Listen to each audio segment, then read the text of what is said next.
Greg looked awkward when I found him at the bar, but he smiled and said, "There you are, boy. How about you grab a pitcher and sit in a booth?" As we sat there, we chatted for a few minutes about the Reds and whether they had a chance this season, and we came to the conclusion that third place was the best they could hope for, and about the latest political scandal. The mayor's chief of staff and the treasurer of the Catholic Diocese of Cincinnati had the same call girl. At least the story was original, and about some of the latest office gossip at Brockton Publishing, where he was a colleague of my wife, Susan. But I knew Greg had something on his mind, some reason why he was asking me to meet him for a beer. Finally, I just said, "So, Greg, what did you want to talk to me about?" There was a short silence, during which Greg looked more nervous than ever. He cleared his throat and hesitated several times. Then he said, "Look, Andy," Susan said. She told me that." I was just waiting. His eyes were glued to my face. I really had no idea what he was going to say. "Susan said that I should never mention this to you, that you like to keep it a secret. So, forgive me if I do wrong, you know? I don't want to make you feel uncomfortable, it's just, well, I need to make sure you really don't mind." "With what?" I asked, still not understanding what we were talking about. He licked his lips, looking unhappy. With the game. The game that you and Susan play where she. He made a vague gesture with his hands, and his voice broke as he looked at me, begging me to somehow finish his sentence. "Sorry, Greg," I said. "I still don't understand you." There was a long silence. Greg stared at me, and I swear I saw him turn pale. I waited again, motioning for him to continue. And finally, reluctantly, he said, "Andy, don't you know about Susan, that she had sex with other guys?" Greg had joined Susan at Brockton about a year earlier, leaving a low-level position at a New York publishing house to come to Cincinnati. He was about 28 years old, about 10 years younger than Susan and I. Greg was a big, heavy-set guy, good-looking in his own way. He was single, but seemed to have no problem finding female companionship.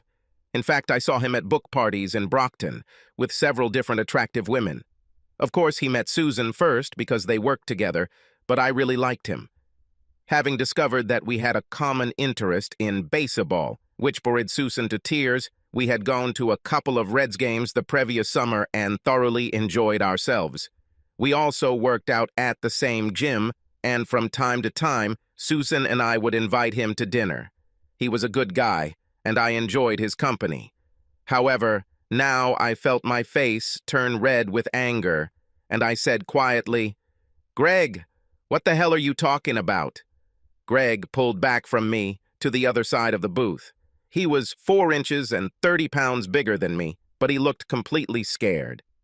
"Andy, I swear to God, she told me it was a game you two played, that it turned you both on. It's incredible, man." He moved to get out of the booth, but I put my hand on his arm. "Hold on, Greg." I took a deep breath and forced myself to speak quietly. "I'll stay calm, I promise. And I'm not going to hit you or anything like that. But you can't just walk away from here. You have to tell me what the hell Susan told you." He nodded and sat back down heavily. "Okay, Andy, it's just, Jesus Christ, I can't believe you don't know about this." I stared at him, my thoughts swirling. "Susan told me that you two were playing a game. That you both are turned on by the idea of her having sex with other guys and then coming home and telling you about it. And she said that part of the game was complete secrecy, that none of the men she had sex with were ever to mention it to you. We should never have disclosed that we had sex with her, or that you knew anything about it. Part of the thrill for you two," she said, "was pretending it was a secret affair. And she also said that you felt a little awkward, that it turned you on, that other guys were, having sex with Susan. And she made me swear that I would never say a word to you about it." But I just couldn't do it, Andy. It seemed too damn weird to me, and I had to double-check with you to make sure everything was really okay. He must have seen from my face that I was stunned, and he looked more miserable than ever. Finally, I said, "So you slept with Susan?" Slowly, reluctantly, he said, "Yes, we did it twice. Once 2 weekends ago when your mom was sick and you were in Louisville for an overnight stay, and then again on Tuesday afternoon. We took a day off from work and went to my apartment. There was a long silence. My mind was racing 1,000 miles an hour. Shock, rage, sadness, self-deprecation. How the hell could I not know about this? Finally, I said, "And she convinced you that I was involved in this? That I'm okay with this being part of the sex game we played with her?" He nodded, relieved that my hands weren't around his throat. It sounded perverted, I admit, but she was so convincing. Said you guys have been playing like this for years and that it really turns you on? He frowned. Actually, that's exactly what she said. It really turns Andy on. He's all over me when I tell him about it. And she gave me this big, sexy smile. We sat for a couple more minutes. Finally, I said, "Greg, if it wasn't already obvious, I didn't know a damn thing about any of this. I thought I was married to a loving, wonderful woman, not a cheating bitch. I need to think about this. I have no idea what I'm going to do." Needless to say, it was quite a shock. I laughed good-naturedly. Then I leaned forward and looked at him intently. "Do 2 things for me, okay? First, don't sleep with Susan again." "Of course, Andy, I would never—" Greg nodded vigorously at me. "And secondly, don't tell her you talked to me. If she suggests meeting up again, just make up some excuse. I need to figure out how to deal with this. And I need you to keep her completely in the dark." Greg nodded again. "I give you my word, Andy. And look, I swear to you, I would never have touched Susan if if I didn't believe that you wanted it too. You're my friend, dude, and I feel like complete crap." He looked at me with tears in his eyes, and I had no idea how to answer him. Should I try to make him feel better or grab a tire iron and beat him to death? After Greg left, I pulled myself together and called home. Luckily, Susan wasn't home yet, so I left a plausible-sounding message that I was late at work, let her eat without me. I knew I needed time. There was no way I could meet her right away. I walked around the corner to a diner and ate a burger and salad without tasting a single bite. For all I knew, it could have been borscht and a shrimp salad sandwich. I guess I was a typical cuckold husband, because I had no idea that there was anything wrong with my marriage. I simply adored Susan and was sure that she loved me. We were married 14 years, no children, a nice cozy house near Burnett Woods, 2 jobs that we enjoyed. We traveled a lot, saw friends and relatives, and generally enjoyed our life together. Susan is short and blonde, with large breasts and big curves. She was more cute than beautiful, but her sexy figure always attracted attention, and she seemed to enjoy it. In fact, she was flirty with me at the party where we first met, and for years I watched her flirt with guys at other parties we went to. You know, laughing and joking, maybe dancing too close, or even letting someone touch her, and it never bothered me, because I knew that she loved me and would go home with me. What a fucking idiot I was. I imagine our sex life was pretty average for a couple like us. We made love maybe a couple of times a week, more when we were on vacation, perhaps almost every day, and less when we were busy at work or during the holidays when we visited family. It may have been a routine, but I would say it was a satisfying routine. Like every married couple, we both had things we liked. I knew how to please her. She knew how to excite me too. So what if we often did the same thing in bed? I always thought it was great, although what I had to offer probably wasn't enough to satisfy Susan. You'd think that by the time I finished dinner, I'd be ready to go home and kick my cheating wife out of the house. But I wasn't yet. It was like hearing that a loved one had died in an accident. My mind just couldn't process the news. I kept thinking that this must all be some kind of mistake, and I realized that I needed to hear the whole story from Greg, everything Susan had told him, before I could start processing it and figure out what the hell I should do. I didn't think I could pretend to Susan that everything was normal that night, but somehow I did. She greeted me kindly, as always, and we chatted about our work days while I bought myself some ice cream.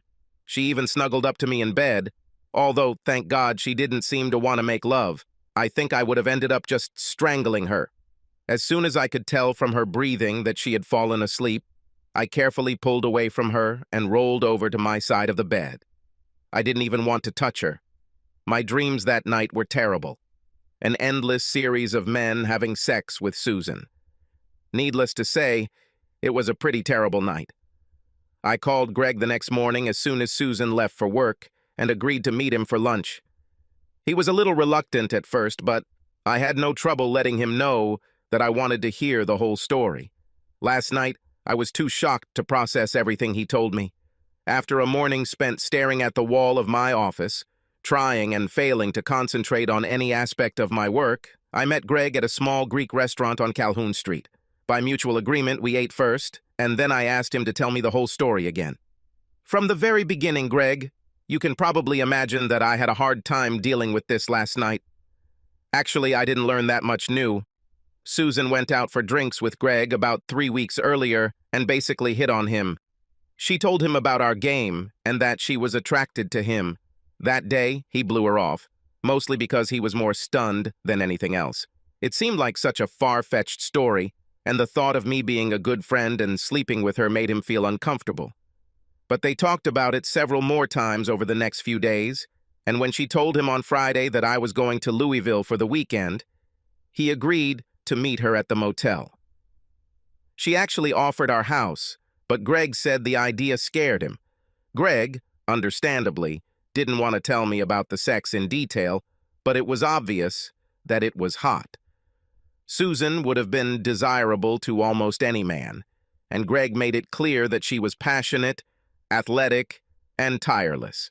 They did this 2 or 3 times every time they got together, enjoying lots of petting and exploring different positions. I clenched my teeth but didn't say anything. She liked to say dirty things, he said, warily watching my face. She said she got pleasure from saying dirty things to me, knowing that she would come home and repeat it all to you. I asked him to tell me everything Susan said about the game and how long it lasted. Apparently, it's been a few years at least. She didn't say exactly, he told me, but I realized that she had several boyfriends before me. She said that she always had one buddy, that was her word, buddy, and that she had sex with him for several months before breaking up with him. She said that after a while, you weren't as interested in talking to her if it was the same guy. You liked hearing about someone new. He winced. Man, I'm so sorry. I know, Greg. She deceived you. Forget it. Look, did she tell you anything about how it all started and who the guys were before you? I don't know how it all started, he said, but she mentioned a couple of guys. None of the names meant anything to me except Arnold Morrison. That guy from the city council. Yes, Greg said. She said she met him when there was a book party in Brockton for some political book they published 2 to 3 years ago. Susan also said that you never knew any of her playmates personally before me. It looks like she did this on purpose, so that you would have no chance of finding out what she was up to. Then did she tell you why she followed you? He looked awkward again. She said I was too delicious to resist. He covered his face with his hand for a moment. Andy, oh my God, you probably want to fucking kill me. I feel like the lowest piece of trash on earth. Gloomily, I said, I don't blame you, Greg. Many guys would be happy to take a piece from Susan without thinking about her husband, and she gave you this false story. I can't say that I wouldn't believe it either if all this happened to me. What really matters is that Susan cheated on me. For years, apparently.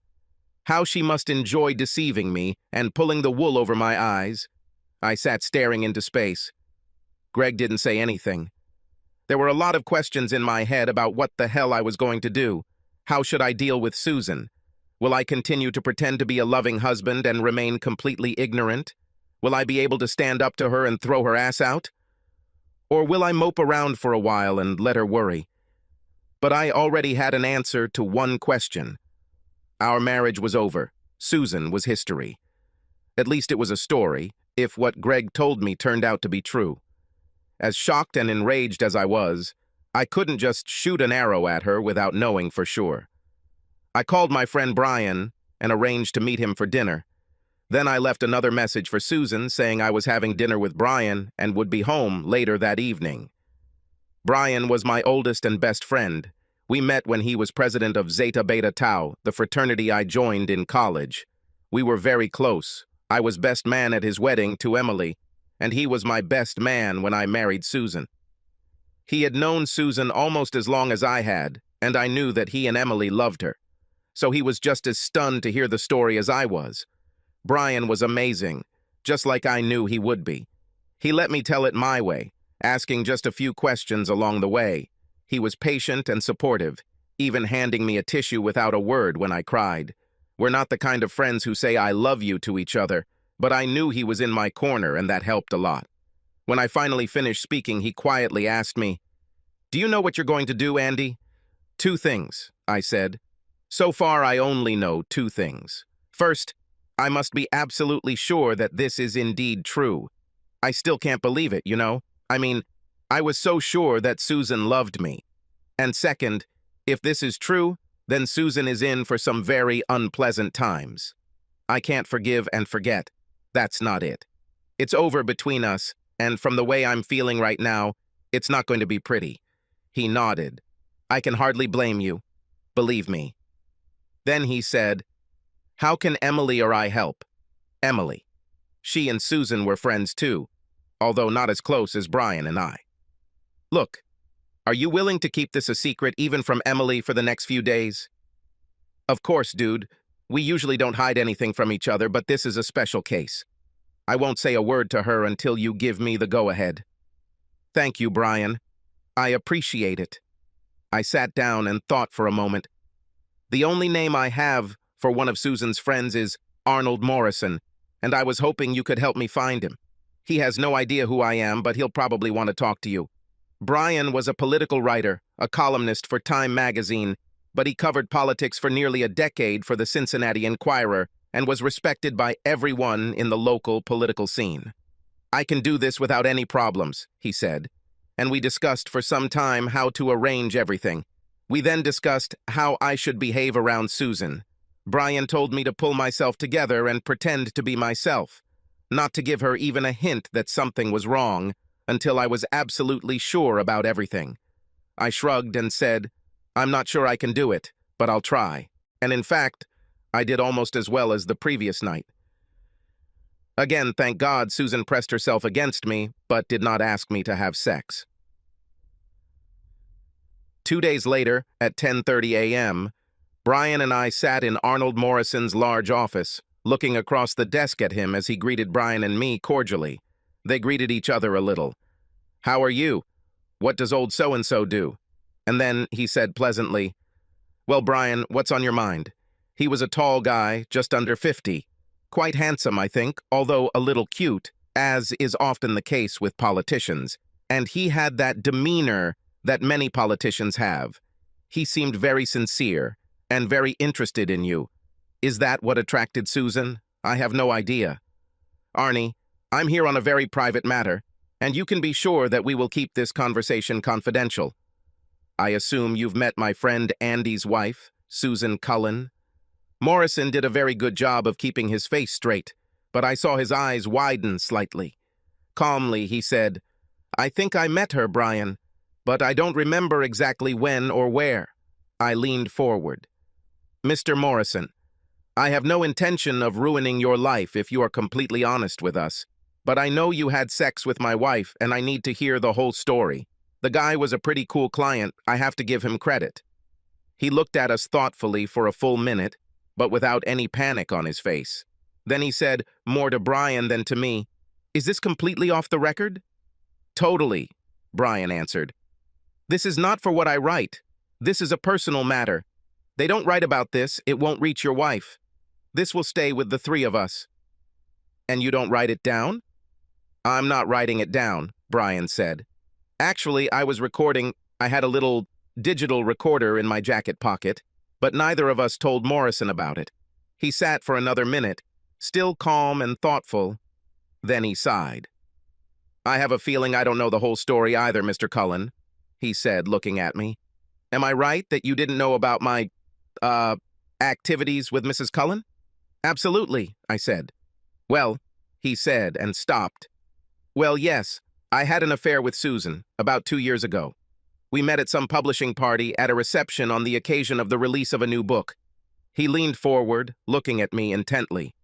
But I swear to you that she told me that you know all about it. She called it a game, actually. She said that she and her husband, sorry you, enjoyed her sleeping around. She would come home and tell you about it every time, and it would really spice up your sex life. But she also made it clear that you were pretending to know nothing about her affairs and that I should never mention it to you. It wasn't a problem since we were unlikely to meet. And I didn't want my wife to find out anyway, so we were pretty careful. How long have you been dating her? I asked him. To my surprise, I was completely calm, as if we were not talking about the complete destruction of the most important relationship in my life. He thought for a moment. Maybe 3.5 months. It started in late spring, and I remember she broke up with me around Labor Day. She said it was fun, but after a while, she and her husband became less interested in the same guy, and she needed to find someone else. It all seemed quite perverted to me, but Susan is a very sexy woman. I never had any complaints. He saw the pain on my face and said, "Lord, forgive me." I shouldn't have said that. "It's okay," I said. I believed him that he thought he was playing a perverted game and not helping a woman cheat. As I told Greg, in the same situation, I could do the same thing. I definitely would if I were single. Where did you meet? In different places. We had to be careful. Obviously, I'm in the public eye to some extent, but I'm on the board of Public Housing Committee, and it's pretty easy for me to get the keys to some of the empty apartments in the buildings that the city controls. I was just saying that my staff was doing random checks. We usually met during the week for lunch, and sometimes spent the whole day together. Were there nights or weekends? I asked. 2 or 3 times when Susan said you were out of town. He looked awkward again. I came up with some story to tell my wife, and we spent the night at your house. I'm so sorry, Mr. Cullen. I nodded. I didn't need to ask him what the sex was like, imagining it was bad enough. Has she ever told you about her other lovers? Or about how long she and I were supposedly doing this? I think she once said that I was the 4th or 5th guy she'd done it with. I remember that she flattered me. She said, "And you are the best of all of them," or something like that. It was most likely nonsense, but I didn't mind when I heard it. We sat in silence for another minute. Is there anything else you can tell me? I asked him. No, I do not think so. I'm very sorry, he said. I don't hold a grudge against you, I replied. You cheated on your wife, but that's your business. As for Susan, I can't blame you for believing her story. Morrison looked at Brian. Confidential? He asked again. Brian nodded and stood up to shake Morrison's hand. I give you my word, Arnie. I'm sorry we had to put you in a difficult position, but my friend needs to know the truth. Of course, he said, and politely led us to the exit. At the corner, Brian stopped and put his hand on my shoulder. Are you okay? I sighed. Yes. I knew what I'd hear. It's just, well, it's one thing to know it, and another to have it confirmed. The last nail in the coffin. Do you want to sit and talk? Or have lunch? Or even go score a bucket of balls? No thanks, Brian. I'll be okay. I'm going to walk in the park until I'm hungry. Then I'll have a snack and go back to work. But do you mind if I invite you and Emily to dinner tomorrow night? I'm starting to make some plans, and it would be great if you both could discuss them with us. Brian said that of course he would work it out with Emily. I thanked him again for his help with Morrison. God, it's great to have one true friend. As I got out of the car in the driveway that evening, I thought, damn, another night where I have to pretend I don't know what my bitch wife has been up to. And then I thought, why should I pretend? I'm not ready to confront her, but there's no reason not to get on her nerves a little. Susan was getting dinner on the table when I walked into the kitchen, and she smiled and said, "Hello, honey, the food will be ready in a minute," and kissed me. I smiled and took a bottle of wine from the refrigerator. For the first few minutes of dinner, she chatted about her day, then finally she started to notice that I wasn't talking much. "Rough day, Andy. You look awfully quiet." "Yes, actually," I said, looking at her. "Quite heavy. I seem to have discovered that I can't always count on the people I thought I could count on. I'm sorry." she said, looking serious. Is it something at work? I've heard you complain a couple of times lately about Hank's staff. I don't think I should talk about this now, I replied, leaving it hanging. I sat looking directly at her for a moment longer. Then, without saying a word, I stood up to clear away our plates. Walking around the table, I noticed that she was looking at me with concern. When I returned to the dining room with 2 slices of the apple pie she had bought, her face was flushed, but she pulled herself together and thanked me with a warm smile. We ate dessert in silence at first, until Susan made a couple of awkward attempts to restart the conversation, talking first about the new neighbors across the street, and then about the wonderful vacation one of her work friends was going on. When we finished dessert, she stood up and walked over to my chair. Leaning over and hugging me, she rubbed her cheek against mine and said, "Would you like some coffee? Or something else tasty and hot?" I couldn't help but think that if I had received a similar invitation on another evening, not when I had just learned of her years-long infidelity to me, I would have been delighted. Instead, her suggestion only increased my rage. I stood up, breaking away from her embrace, and said, "No, thank you. I need to do some paperwork." Without looking back, I left the room and walked down the corridor to my office, leaving her watching me go. I didn't know how shocked or scared she was, but I knew that I had hurt her at least a little, and that was fine with me. I planned to stay late and come to the bedroom after she was asleep, but around 10 I was tired and thought, fuck it, why should I avoid her? So I went to get ready for bed, noticing that she was already in bed watching TV. I undressed, went to the bathroom, brushed my teeth, and climbed into bed without saying a word. She quickly turned off the TV, leaving only my bedside lamp in the room. She rolled over to face me, and I saw that she was wearing one of her shorter, sexier nightgowns, not at all typical for a regular weeknight. Susan leaned against my chest and muttered, "Would you mind a little love, Andy?" I turned away, turning over so that my back was to her. At the same time I said, "No, not today, good night." And I reached out and turned off the light. You can rest assured that I have never done anything like this before. I refused sex to Susan very rarely, a couple of times when I had a migraine or when I needed to finish a work project, maybe 4 or 5 times throughout our marriage, and never without explanation. So my behavior was as big a red flag as it could be, but Susan didn't say a word. She didn't ask, "Is everything okay?" or "Are you angry?" She didn't ask me anything because, of course, she was afraid of the conversation that might follow. Susan falls asleep easily, and most often I hear her even calm breathing within a couple of minutes after she turns off the light, while it always takes me a little longer. But not today. Half an hour later, she was still awake, and still had not said a word. I smiled grimly to myself in the darkness. Of course, I didn't sleep either. Basically, I was thinking about all the times we had sex, and I didn't even know I was getting sloppy seconds. All those times when I happily made love to the only woman in my life, thinking that I was the only man in her life. I lay awake for a long time and was very, very angry. Woke up early, took a quick shower, drank a cup of coffee, and was in the office by 7:30 without saying a word to Susan. I had a lot to do.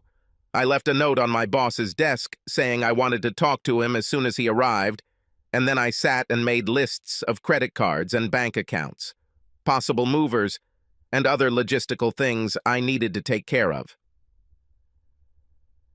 At 8:15, Lionel poked his head in and said, "Good morning, Andy. Did you want to see me?" "Yes, thank you, Lionel. Can we talk here for a minute?" I got up to close the door. I worked with Lionel Brundage for almost 10 years.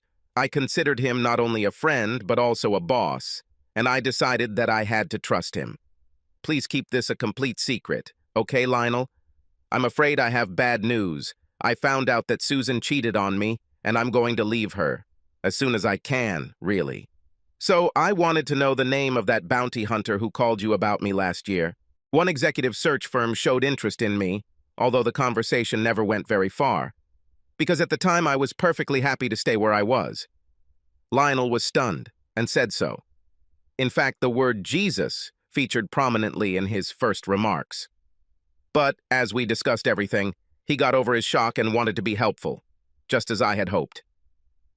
By 10:15 a.m., I called the company and spoke with the guy who was interested in me last year.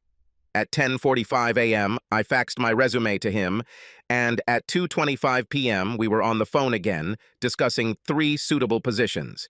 The best one was working as a fundraiser for a large nonprofit organization in Chicago. The job was much like what I was doing now, but with more support staff, and the salary would have been at least 20% higher. They had been trying to fill the vacancy for almost 4 months and were ready to act quickly. I told the headhunter to let the nonprofit know that I was interested and could get an interview as soon as possible. I was getting ready to leave the office at about 5:50 when the phone rang and a loud voice said, "Mr. Cullen, I'm Ted Ruska with Global Resources in Chicago. I understand you might be interested in our position on fundraising. We had an amazing conversation for almost half an hour, at the end of which he invited me to Chicago to meet with the board of directors. The trip will take place in 2 days, and I gladly accepted the invitation." Dinner with Brian and Emily was both reassuring and painful. Encouraging because it reminded me that I have 2 truly amazing friends supporting me. Painful because I had to tell Emily the story, which meant going through it all again. She was stunned and full of compassion and concern for me, and just furious with Susan. "What a bitch," she said quietly, and I saw that her fists clenched. "I just can't believe it." She looked at me, and seeing the pain on my face, her gaze softened. "I'm so sorry, Andy," she said, taking my hand. "What can Brian and I do to help?" "Just be my friends," I said, wiping away a couple of tears. "I know I can get through this, but I have to admit that being myself right now kind of sucks. But knowing that I have you 2 to talk to helps a lot." Brian squeezed my shoulder, and they both told me how much they wanted to help in any way they could. We ate our dinners, and I told them my plans: get a job out of town and just disappear. I wasn't interested in destroying Susan or publicly humiliating her. I just wanted to leave, and I wanted her to wake up one day and suddenly find that her marriage was over, her husband was gone. That would be punishment enough. I told them about a potential job in Chicago. This sounds very promising, and if everything works out, I will almost certainly agree. And then I'll just disappear and let Susan go crazy trying to find me. I knew I couldn't hide forever, but I intended to explain my situation to my new employers and ask them to hold off on publicly announcing my hiring for a month or so. With a new cell phone number and a new email account, and Lionel's cooperation at work, I was confident that I could remain undetected for a couple of weeks, long enough to cause Susan some distress. So, when this all blows over, I'm going to ask you guys to lie for me because I'm sure you'll be the first ones she calls. Just tell her that you don't know anything about it." Emily smiled grimly. "And to think, I considered her one of my best friends. Andy, you know you can count on us. And I'm looking forward to telling her what I think when she calls. This selfish liar." "Well," she said, a little embarrassed, "I think you can understand what I think about what she did." "Does this mean I can count on you to be faithful to me, baby?" Brian asked, teasingly. She playfully slapped his arm. "Yeah, that means... And you better not have anything behind my back, big guy, unless you want to be left without your dignity." We all burst into laughter, and our dinner turned into a relaxed evening full of humor and affection. I am almost was able to forget about the suffering and rage that I carried within me non-stop for several days. When I returned home, it was late. The bedroom was dark, but Susan was still awake. During the workday, she sent me several friendly, light-hearted emails. But the only thing I did was send a short reply, reminding her that I would be home late after dinner. I didn't say with whom. "Hey, baby." Her voice rang out in the darkness, delightfully relaxed and sleepy. I was painfully reminded of how much I loved Susan and how sexy I still found her. If only this were all just a nightmare. If only I could believe that I still have a faithful, loving wife and dive into her arms. "How was dinner? I missed you today." "Everything was fine," I said bluntly. "I had dinner with Brian and Emily. It's nice to have friends, people you can trust." She sat down. "But why not?" She left the question unfinished. Just like the night before, she was afraid to say anything that might lead to a conversation she didn't want to have, and so she was stuck. Tau shit, I thought to myself. Instead of saying anything else, Suzanne waited silently while I got ready for bed, and when I lay down, she rolled over and took me in her arms. You failed me last night, baby, she purred in my ear, pressing her beautiful, soft breasts against me. Any chance I'll get some of that good love today? I chuckled to myself. I'm sorry, Susan, I said, turning away from her hug. I'm still worried about the problem I told you about, and I'm really not in the mood. I could practically hear her mind racing.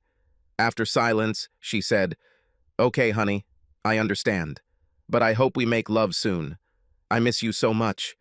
She lovingly stroked my arms and shoulders and then moved to her side of the bed. Once again, it took her quite a long time to fall asleep, and it took me even more time. Over the next few days, everything moved quickly. My trip to Chicago to interview with the Global Resources Council went very well, and I accepted the job starting in 10 days. I immediately spoke with Lionel, who was understanding that I notified him so quickly. We agreed that I would continue to consult with him part-time for a month or so until my replacement got up to speed. I owed him a lot, and I made sure he knew I wouldn't let him down. 4 days later, I made a second trip to Chicago, working with a real estate agent whom Ted Hruska knew, and found a nice 2-bedroom apartment just minutes from my new office. I signed the lease, then quickly went to the furniture store and bought everything I needed to decorate the apartment. I arranged for the manager of my new building to handle the delivery, so everything was ready when I arrived. I even made arrangements with Eileen Stambaugh, who would become my new administrative assistant, to purchase bed linens, towels, and some basic kitchen supplies. Eileen was happy to help, especially after I promised her dinner at the best restaurant in Chicago. By the time I returned to Cincinnati for the second time, there wasn't much left to do. I needed to clear out my office at the university, pack my clothes and other things I was taking with me from home, and make all the financial arrangements to separate my life from Susan's. I could do everything except packing in my office, and it was all finished by Friday. Susan had little reason to worry about my trips out of town, since I traveled quite often for work. But my coldness definitely made her worry, and I enjoyed watching her try to figure out what to do.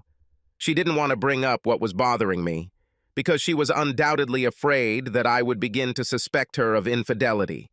Therefore, all she could do was be affectionate and loving, and my rude refusals to all her advances clearly upset and frightened her. Emily called me at work and, with a sort of malicious glee, told me that Susan had called her to see if she knew anything about what was bothering me. I enjoyed every minute, Andy, she told me. I made Susan tell me about everything that you were acting strangely, not responding to her affectionate hugs and kisses, refusing her sex, hinting that there was some kind of problem, but not telling you about it. So I asked her, is there anything you could do that would upset Andy in any way? She sighed and said, No, I don't know about anything. And then I asked, Well, did you insist that he tell you what the problem is?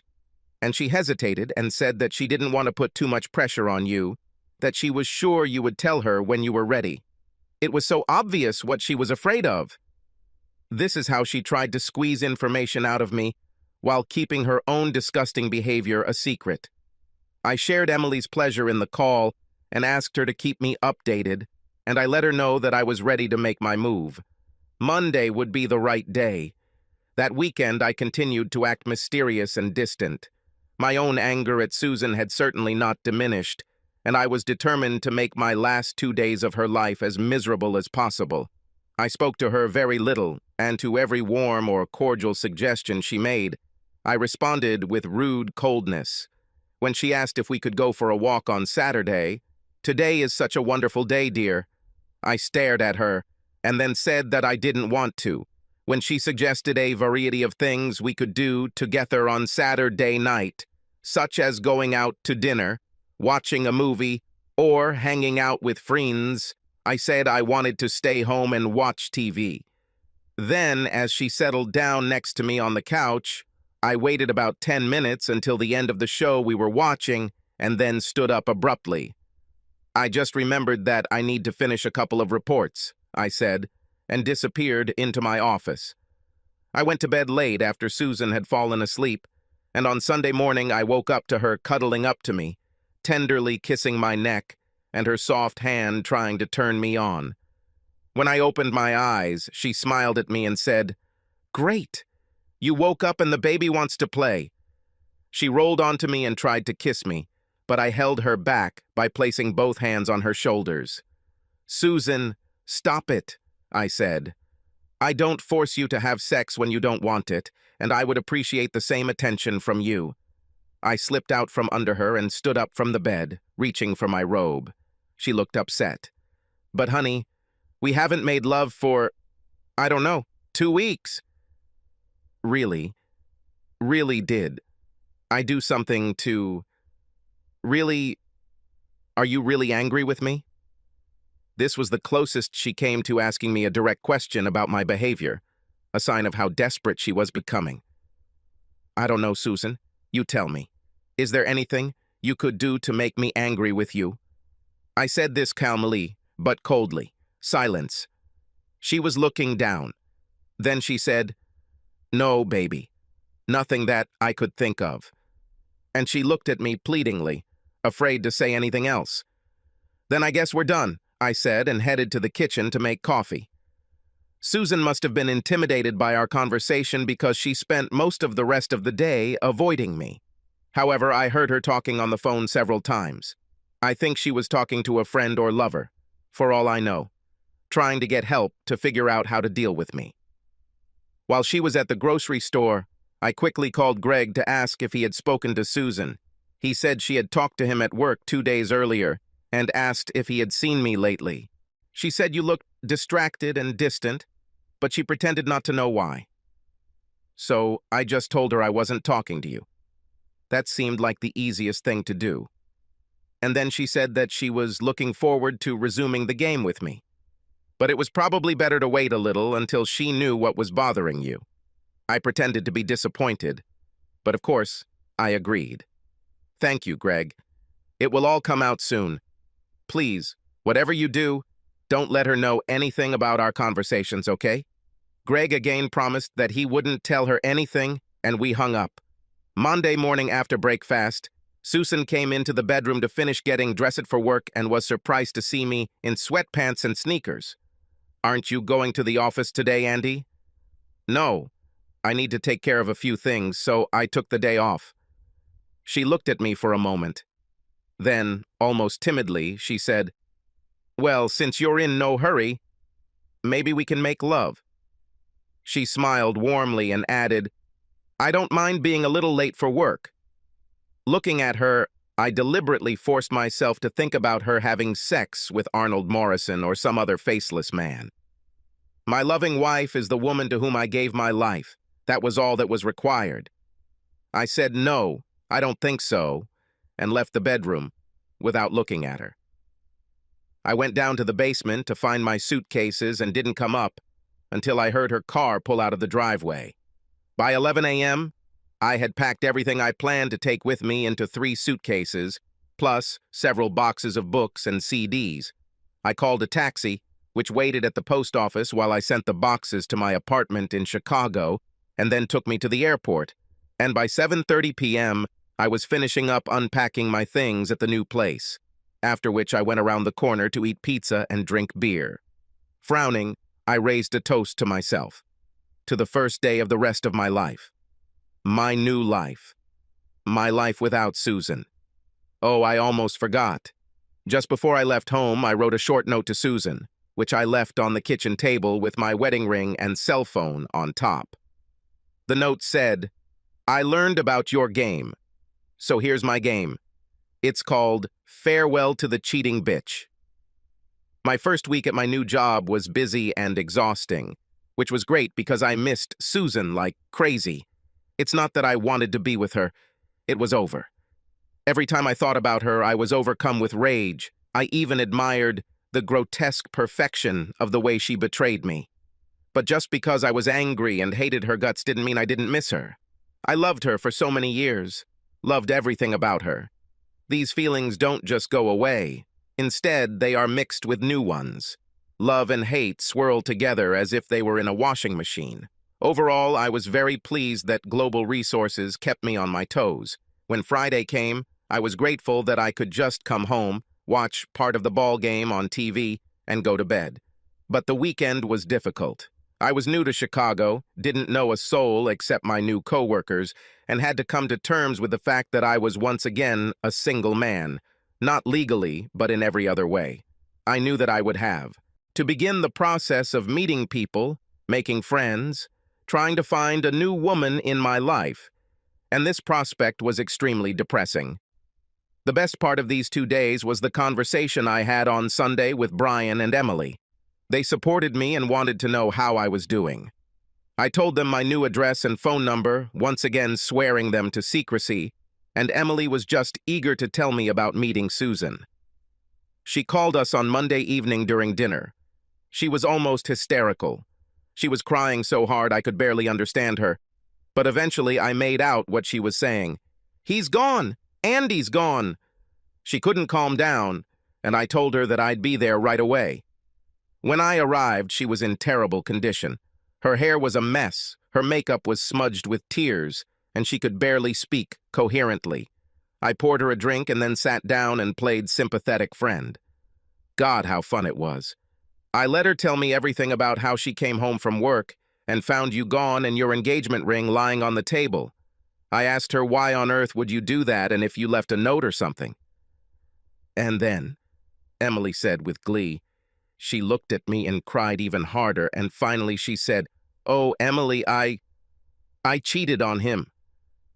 I pretended to be completely shocked. I think I said something like, "No, Susan, you didn't cheat." And I acted very angry, got up and walked around the kitchen, stopping and looking at her all the time. She looked guilty and scared. Finally, I said, "I'm sorry, Susan, but I just can't stay here right now. I love both you and Andy, and I can't believe you would do something like that to him. He was the best, the most loving." And then I just said, "I'll talk to you in a few days when I calm down," and left. I left her right there in the kitchen, with tears in my eyes. Even over the phone, it was easy to hear the satisfaction in Emily's voice. I knew that Susan would be frantic to find me. And frankly, I was hoping that not being able to find me would drive her crazy. The fact that I missed her so much made me even angrier. How dare she, the woman I gave so much of myself to, act so incredibly selfish and make me so damn miserable. Over the next 2 weeks, I kept in touch with Brian and Emily. They were like a lifeline for me, allowing me to talk about things in Chicago, about my new job, and sometimes about how lonely and empty I felt. They listened to me patiently and advised me to hold on. They were great. Susan called them every day and asked if they knew anything about where I had gone. According to them, she was desperate. I also quickly called Lionel, who told me that Susan came to see him the day after I left. She almost fainted when she found out that I had quit my job and left no address. After my 3rd week in Chicago, I flew back to Cincinnati at the invitation of Brian and Emily and spent the weekend with them. It was a great chance to relax and take my mind off the pain I was carrying within myself. Over dinner on Saturday, Emily told me about her last visit from Susan. She came to see me on Thursday, still trying to find you, still in complete despair. She's talking about hiring a private investigator or something to find you.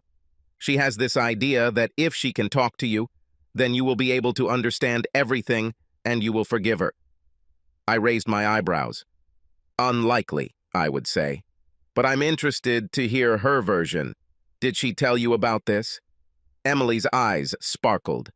I said, "Listen, Susan, you've been moaning and groaning about losing Andy for 3 weeks now. We've been friends for years. When the hell are you going to tell me what you really did? How bad was it?" And she told you? Well, Emily, I have all your attention. Lay it out. That evening, I learned a hell of a lot about my wife, and none of it I wanted to know. Emily began by telling the story of Susan's first betrayal with some charming British man she met at a book party. He chatted with her throughout the event and invited her out for drinks afterwards. Emily said, "Then she told him that she was a married woman and couldn't just leave with him. But instead of telling him off, she asked what hotel he was staying at and then said she would meet him at the bar in one whore. And then they met, drank, went up to his room and went to bed together. I sat staring out the window. It wasn't news after all. I'd known she'd been cheating for years, and it had to be the first time. But it really hurt. She said, "Why?" I asked her about it, believe me. And she looked embarrassed and said, "I was bored." I know that's no excuse, Emily, but it's the truth. Andy and I had a great life and a good sex life, but it was the same thing all the time. Nothing special. Or another. So predictable, you know? And then this sexy guy showed up with a great accent, and I thought, wow, this is going to shake things up. She said the sex was a lot of fun, nothing cosmic, just exciting because it was someone else, after all these years. And that the next week, she tried to have more sex with you, and it was better than usual. And then, she said, she told herself it was a win-win situation. She can have sex every now and then, discreetly, and it will spice up her sex life with you at home, and everyone will be better off for it. Can you believe this shit? Over the next hour or so, Emily told me the rest. Susan gradually got into the habit of finding a guy for sex every couple of months. At first, these were one-time dates, but then the fifth or sixth guy turned out to be amazing in bed, and she wanted to meet him again. Their affair lasted 3 months until he became engaged to the woman he was dating. According to Emily, Susan realized that after the first time, extramarital sex became even hotter as she and her new lover learned to please each other. So her new plan was to have short-term affairs, 6, 10, maybe 20 times with a guy until the excitement began to wane. What about the game? I asked. She said it started when the guy she was sleeping with started getting possessive. It occurred to her that one of her lovers might become too attached to her and threaten to tell you about it. So she decided that if they thought she was sleeping with him with your knowledge and permission, then they would know that she would never leave you and that she would not be vulnerable to blackmail. She was damn proud of herself for this little idea, I have to say. She even giggled a little when she told me. Brian brought me another beer and I sipped it, thinking dark thoughts. Nothing Emily told me was much different from what I had imagined, and yet listening to it was indescribably painful. To feel like such an idiot. To feel like I judged so poorly the person I loved and trusted more than anything in the world. How could I be such an idiot? She was bored. I mean, Jesus fucking Christ, don't all married couples get a little bored, a little callous? But what's the right way to deal with it? Come to me and say, honey, let's find some fun ways to spice up your relationship. Vacations, toys, role-playing games, but don't sleep with other guys. I don't remember ever being bored with her, but of course there were times when sex was a chore. Still enjoyable, but routine. And God knows, I would be very happy to try something new. Not that I have ever been given such an opportunity. No, Susan decided to spice up her own sex life, not mine. As I prepared to fly to Chicago on Sunday, Brian asked me what I was going to do with Susan. Are you just going to leave her to her fate and wonder what happened to you? Or are you planning to somehow end her life once and for all? I shook my head. I haven't decided yet, to tell the truth. Maybe one thing and then another. Maybe I'll just let this drag on until she finds me and then have a nice little surprise. I told him what I was thinking and he chuckled. Sounds perfect, Andy. It's just a pity that I won't be able to be present. To my surprise, several more weeks passed before Susan found out where I was. Brian told me on the phone that she went ahead and hired someone to look for me. So I guess that's what she did. I didn't really care about that. But on Thursday, I came home from work to find a long, rambling message from Susan. Thank God I found you, baby. I'm so sorry. I'm so sorry. I love you more than anything in this world. Please give me a chance to explain everything. I miss you so much. I will anything to make amends. You know you're the only man I love. And another 5 minutes. Everything in about the same spirit. There wasn't a single word that wasn't completely predictable. Not a single word that would make me less angry. I don't know what she expected. You can't cheat on your husband again and again for many years and then say, "Oops, it's my fault," and he will forgive you and take you back. Sorry, Susan, but that won't happen. So, it looks like it was time to start the denouement. I knew she would keep calling. Simply ignoring her wouldn't work in the long run. The next day, I invited my assistant Eileen to a long lunch. She had become a good friend of mine and already knew most of the unfortunate story of how I unexpectedly came to work at Global Resources. She was a pleasant middle-aged lady, married with 3 children and very smart. In fact, the best assistant I ever had. I told her what I was planning for Susan, and she threw her head back and laughed. "I like it, Andy. I can't think of anything more appropriate." She laughed again. She seemed delighted with my idea. "Yes, but I'll need help finding someone. I'm not very, let me try, okay?" She interrupted me. "I have a couple of ideas. Before you do anything else, give me a few days." I raised my eyebrows in confusion. "Is it true?" She nodded, smiling, and I said, "Well, okay. But that's hardly what your administrative assistant is typically asked to do." We both laughed. Susan kept calling, at least every other day for the next 2 weeks. Her messages were shorter, but they weren't anything new, and they certainly didn't make me want to talk to her, let alone forgive her or let her back into my life. On Monday, as I was packing my things and getting ready to leave work, Eileen stopped by to see me. "Everything is ready. I have someone perfect for you. Just tell me the day and time, and I'll give her your address." I looked skeptical. Will I be happy with this person? For that matter, Eileen, who the hell is she, and how did you talk her into it? This isn't quite right. "Shh," she said with a smile. "She'll be perfect, and she really wants to do it. I told her about your situation, and she could hardly wait. She was burning with impatience." "And you won't tell me who it is?" "No," she said, grinning like a Cheshire cat. "But trust me, boss, you won't be disappointed." The next day, I left a message on Susan's answering machine. "It's me. If you really want to explain everything, you have one chance. This Saturday at 1 o'clock in the afternoon in my apartment in Chicago. Don't come early, and don't be late. I'll give you 1 hour. Here's the address. Leave me a message back to confirm you'll be coming." That evening, I didn't answer the phone. Instead, I listened as Susan left me an excited message. "Oh my God, thank you, baby, thank you. I love you so much. Of course, I'll be there on Saturday. Thank you for this chance. I know I can make you understand. I'm so sorry I hurt you, and I want to spend the next 60 years making amends to you," etc. The next day, Wednesday, I spoke with Eileen. "I made an appointment for 13 Macker on Saturday. Can you ask your mysterious woman to be at my house no later than 12? "Of course," she said, "but you have to promise that you'll call and tell me the whole story when it's all over." This will be my reward. Emily told me over the phone how excited Susan was. "I swear, Andy, she has no idea about anything. She really thinks she'll get you back, like all she has to do is tell you how sorry she is. Honestly, I don't understand how she could fool me like that. We've been friends for almost 15 years.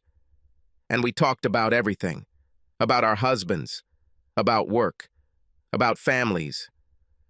And now that I know how selfish and cruel she can be, even if she doesn't see it, of course, I can only wonder how blind I was." I laughed, a little bitterly. "Listen, Emily, how do you think I feel? I was married to her. All this time. I think the real lesson is that people like you, Brian and me, decent, trusting people, people who care about others, usually make the mistake of assuming that the rest of the world is like us. But Susan is not. I spent Saturday morning cleaning out my apartment, getting everything in proper shape. I didn't want to look or feel like a victim. I wanted the apartment to look like the home of a happy single guy. The newspapers were thrown into the trash can. The books were neatly placed on the shelves. Everything was wiped down and cleaned. There were even flowers in a vase on the table. When the doorbell rang a little after 12 noon, I opened the door with some trepidation. "Hello, please," What? Christina? Hello, Andy? She giggled. Maybe I should say, surprise, Andy. Christine Hansen worked as a program specialist at Global Resources and was one of the first people I met when I started working there. She was about 30 or so, which made her about 8 years younger than me. And she was stunning. Christina was short, slender, with black hair and the most amazing green eyes I had ever seen. She was elegant and stylish, but at the same time had a surprisingly relaxed and friendly way of communicating with people. She was simply one of the most beautiful women I've ever met. And of course, I was shocked by her appearance when I first met her. But I was also shocked by what Susan had done to me, and was in the middle of my first couple of days at a new job and in a new city, and was busy trying to remember the names of the other 12 people I was introduced to at the same time. However, I thought about her often. We saw each other several times a week, in passing or at senior staff meetings, and she was always cordial and cheerful. She seemed to like me, although I wasn't sure if it was just her natural sociability and friendliness. I knew she wasn't wearing a wedding ring, but it was almost impossible for a woman as gorgeous as Christina not to have a boyfriend. So I put her out of my mind as something more than just a coworker I liked and really enjoyed looking at. It didn't even occur to me to ask Eileen about her and if she was seeing anyone. Now, when she looked around my apartment with an approving expression on her face, I was completely at a loss. Christine, Eileen told you about today, right? About my wife and what I was planning? She smiled broadly at me. Absolutely. She gestured to the shopping bag she had brought with her and said, I have everything I need here. But, you... I was still unsure, still amazed, actually. Do you understand that you will... This time, Christina laughed and gently stroked my cheek with the back of her hand. Yes, Andy, I understand. Eileen told me all about your situation, what you found out about your wife and all that. She looked more serious and continued, Let's just say I went through something similar with my ex-fiancé a little over a year ago, and it's not hard for me to understand how you feel. I'm really sorry, I said. I had no idea. Well, this is not entirely new. I've come to terms with it. But back then, it was pretty awful, and I would give a lot to be able to shove it back down his throat the way you plan to do with Susan. She laughed. So how do you want to arrange this? I suggested we have lunch first, and we spent about half an hour eating sandwiches at my kitchen table, just getting to know each other. I already knew how attractive Christina was, but this dinner confirmed that she is also very smart, funny, and considerate. I wondered if she would be willing to go on a date with me, but that was a question for another day. When it was about 12:45, I said, Christina, if you're sure you're ready for this, maybe it's time for you to go to the bedroom. I'm ready, she said brightly. We decided what would be our signal. Then she leaned over and kissed me on the cheek. This will hurt, Andy. She's been a part of your life for a long time. Don't expect it to be easy. But I will do my best. I promise you that. And with a smile, she disappeared into my bedroom, leaving the door slightly open. I smiled to myself as I put the dishes away and waited for Susan to arrive. The fact that Christina, and not a stranger, became part of today's celebration was a very pleasant surprise. The doorbell rang at 12:58, and I tried to prepare myself for what was to come. Susan stood in the doorway, smiling bravely. She looked scared but beautiful at the same time. She put on an outfit she knew I liked, did some makeup, and appeared to have a new haircut. Hi, Andy, she said quietly, looking like she was about to hug me, but I quickly stepped back, inviting her to enter. Hi, Susan, I said quietly. Would you like something to drink? I bustled around the kitchen for a minute, getting a soda for her and one for myself. I was upset by how fast my heart was beating, how much I was affected by the mixture of love and rage inside me. I knew I needed to calm down and find a way to deal with it. When we sat down, she leaned across the table, looking at me invitingly, and tried to take my hands, but I kept them on my side of the table. Okay, Susan, you're here, and I'll listen to you, even though I don't think you deserve it. She took a deep breath. Baby, I'm so sorry. I did wrong. terribly wrong, and I know I caused you so much pain. I was so selfish, so blind and stupid, So, that's enough, I said, interrupting her and raising my hand. I don't want to hear how sorry you are, how much you love me, that it was a mistake, that I had nothing to do with it, that it was just sex. Understood? Don't treat me like an idiot. You slept with other men, a whole string of them, behind my back, for years.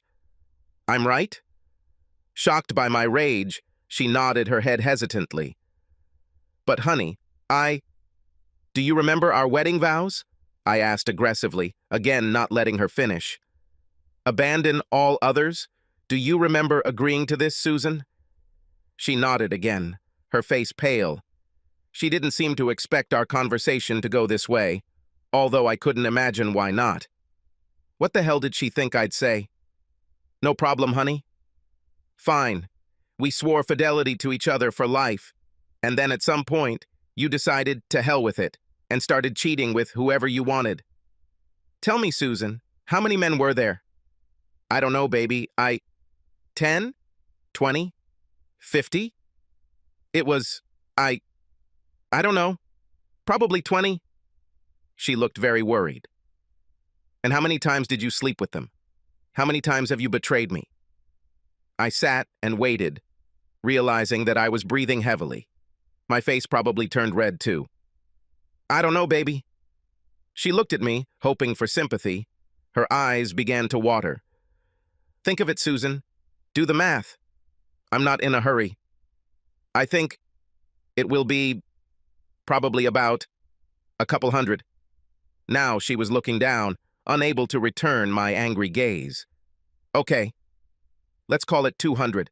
It's a nice round number. Tell me, how many of these times were in our house? In our bed? In our marital bed? I practically screamed. She answered very quietly. I guess about, I don't know, Andy, maybe 30. There was silence. So, now that we've got that out of the way, just so we know exactly what we're talking about here, please feel free to explain, Susan.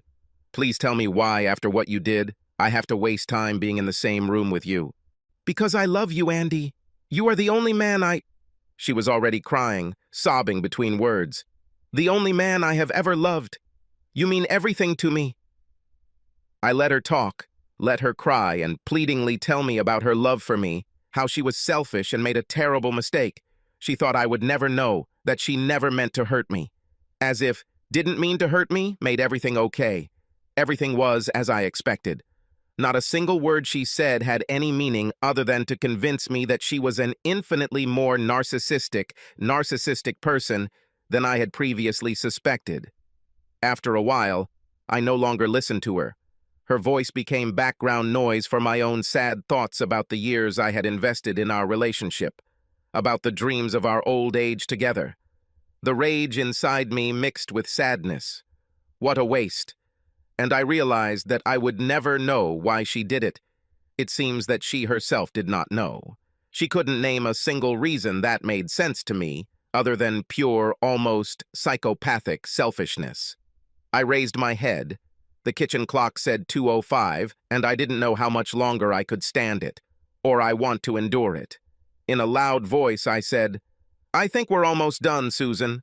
There's nothing more to say. Susan started crying again. But Andy, I can't believe you. There was a noise behind us, from the direction of my bedroom, and we both turned to look. My jaw dropped, and I vacuously heard Susan gasping. Baby, you said you'd be done with her in an hour. When are you going back to bed? It was Christina speaking in a low, relaxed, incredibly sexy voice. She posed gracefully, leaning against the doorframe, my open bedroom door. She had somehow managed to smudge her lipstick and style her hair so that she looked like she had spent the previous couple of hours having sex. She wore a long, pale blue peignoir that draped over her, a little like a Roman woman's toga, except it was stunningly thin and almost transparent. She was absolutely the sexiest thing I had ever seen.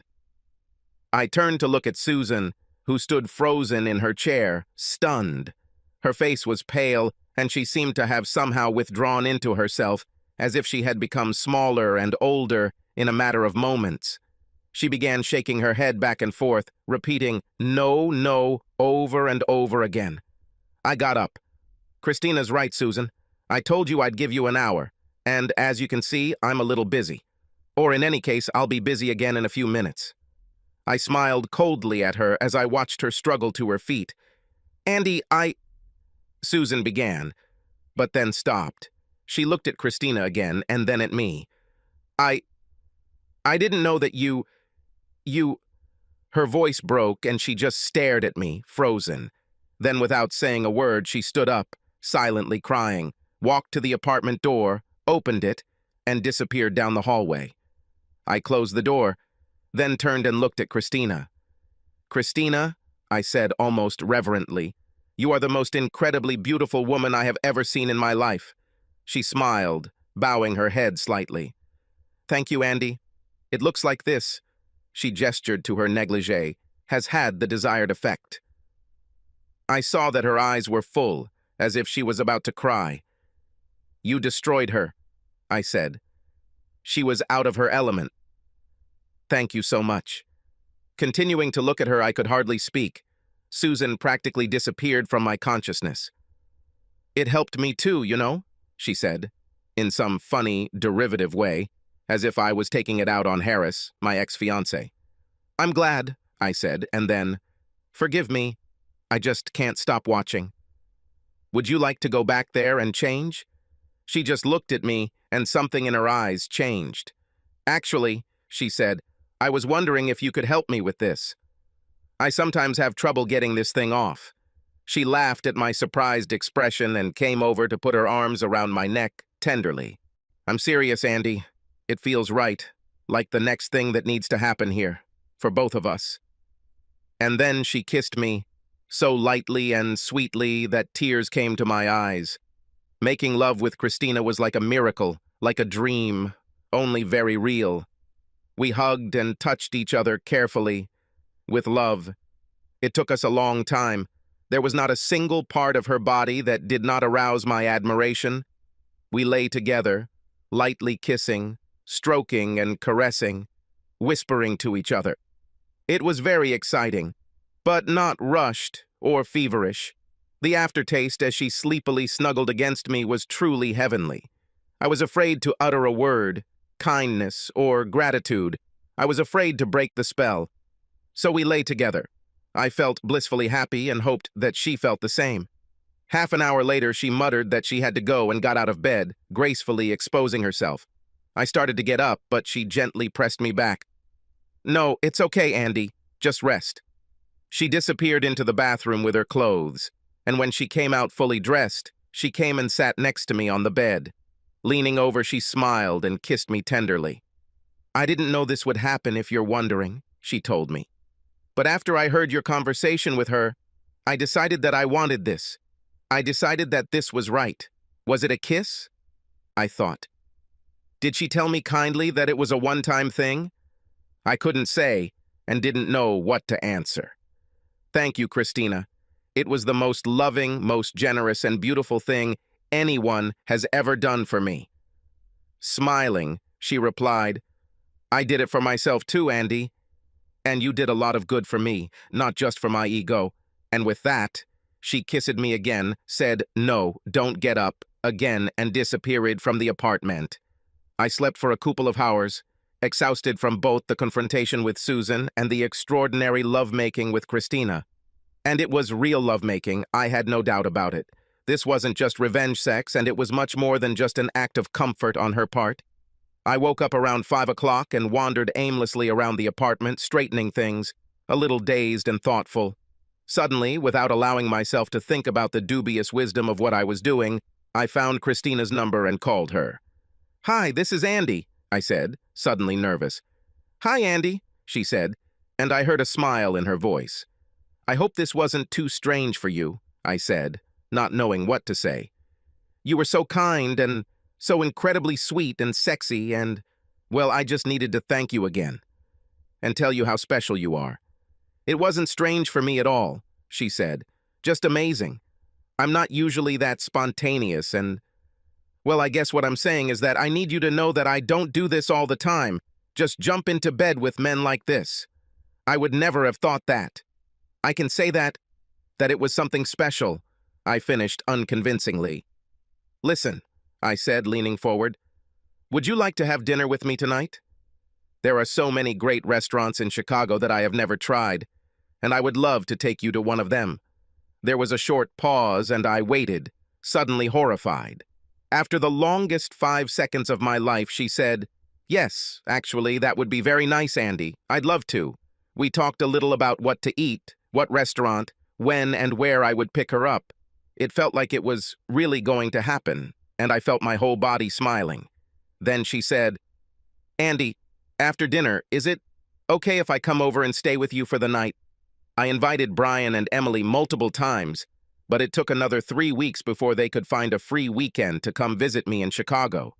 They stayed at one of the nice hotels downtown and let me show them around. The lake, the museums, Wrigley Field. Saturday night, we were having drinks at the Fairmont Hotel bar while waiting for our dinner table. I told them some of the details of my last conversation with Susan. Not that they hadn't heard most of it over the phone, but we all enjoyed my retelling. Suddenly, they put a hand on my shoulder. I jumped up, smiled at the most beautiful pair of green eyes I had ever seen, kissed Christine and said, Emily and Brian, meet Christine Hansen. Christine, this is Emily and Brian O'Halloran. They greeted each other as I helped Christina sit down and ordered her a drink. We began to chat politely, but I noticed that Brian was rather silent, just looking at Christina. A couple of minutes later, he interrupted me in the middle of the story. He gestured to Christine and said, Oh my God, Andy, have you ever landed on your feet? We all laughed, and luckily no one laughed harder than Emily. She knew she wasn't as beautiful as Christine, but she also knew that Brian adored her, and his admiration for Christine didn't bother her at all. As we walked to dinner, both women walking a few steps ahead of us, Brian quietly said to me, Are you two really, dating? I nodded. So far, so good. To tell the truth, I have a hard time believing it myself. And she's not just beautiful, she's the whole package. Generous, cheerful, affectionate. Brian had already heard some of this story, in particular that Christina had also experienced infidelity. He said, Well, I think your common tragedy was a kind of luck, almost. I don't know about tragedy. It seems more common. Something like, we were both duped by selfish assholes. Well, it doesn't matter, he said. He put his hand on my shoulder. I'm very happy for you, Andy. It looks like everything is going really well, more than well. I smiled at him as we walked to our table behind two lovely women chatting together. I'm living the dream, buddy, I said. Subscribe to our channel so that your second chaff doesn't cheat on you, and go ahead and listen to the next story, because this story is nothing compared to the next one.